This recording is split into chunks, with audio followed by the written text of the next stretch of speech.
ब्राह्मण और सांप की कहानी। एक बार की बात है, किसी नगर में हरिदत्त नाम का ब्राह्मण रहता था।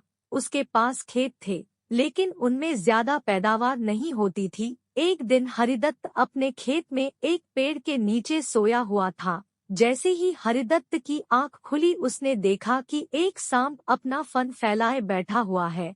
ब्राह्मण को एहसास हुआ कि यह कोई साधारण सांप नहीं है, बल्कि कोई देवता है। ब्राह्मण ने निर्णय लिया कि वह आज से इस देवता की पूजा करेगा। हरिदत्त उठा और कहीं से जाकर दूध ले आया। उसने मिट्टी के बर्तन में सांप को दूध पिलाया। दूध पिलाते समय हरिदत्त ने सांप से क्षमा मांगते हुए कहा कि हे देव, मैं आज तक आपको साधारण सांप समझता रहा, मुझे माफ कर दीजिए। अपनी कृपा दृष्टि से मुझे बहुत सारा धन धान्य प्रदान करे प्रभु। ऐसा कहकर हरिदत्त अपने घर वापस आ गया। अगले दिन जब वह अपने खेत पहुंचा, तो उसने देखा कि जिस बर्तन में उसने कल सांप को दूध पिलाया था, उसमें एक सोने का सिक्का पड़ा हुआ है। हरिदत्त ने वो सिक्का उठा लिया। अब हरिदत्त रोज सांप की पूजा करने लगा और सांप रोज उसे एक सोने का सिक्का देने लगा।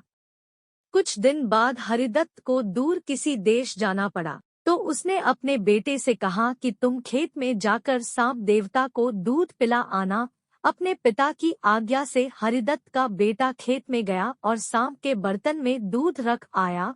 अगली सुबह जब वह सांप को दूध पिलाने गया, तो उसने देखा कि वहां सोने का सिक्का रखा हुआ है। हरिदत्त के बेटे ने वो सोने का सिक्का उठा लिया और मन ही मन सोचने लगा कि जरूर इस सांप के बिल में सोने का भंडार है।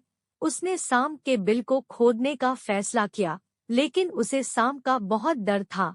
हरिदत्त के बेटे ने योजना बनाई कि जैसे ही सांप दूध पीने आएगा, तो वह उसके सिर पर लाठी से वार करेगा, जिससे सांप मर जाएगा। सांप के मरने के बाद मैं तसल्ली से बिल खोदूंगा और उसमें से सोना निकालकर अमीर आदमी बन जाऊंगा। लड़के ने अगले दिन ऐसा ही किया, लेकिन जैसे ही उसने सांप के सिर पर लाठी मारी, तो वो मरा नहीं बल्कि गुस्से से भर उठा। सांप ने क्रोध में लड़के के पैर में अपने विष भरे दांतों से काटा और लड़के की उसी समय मौत हो गई। हरिदत्त जब वापस लौटा, तो उसे यह जानकर बहुत दुख हुआ। कहानी से सीख। बच्चों, लालच का फल हमेशा बुरा होता है। इसीलिए कहते हैं कि कभी लालच नहीं करना चाहिए। हमारे पास जो भी हमें उसी से संतोष करना चाहिए और हमेशा परिश्रम करते रहना चाहिए।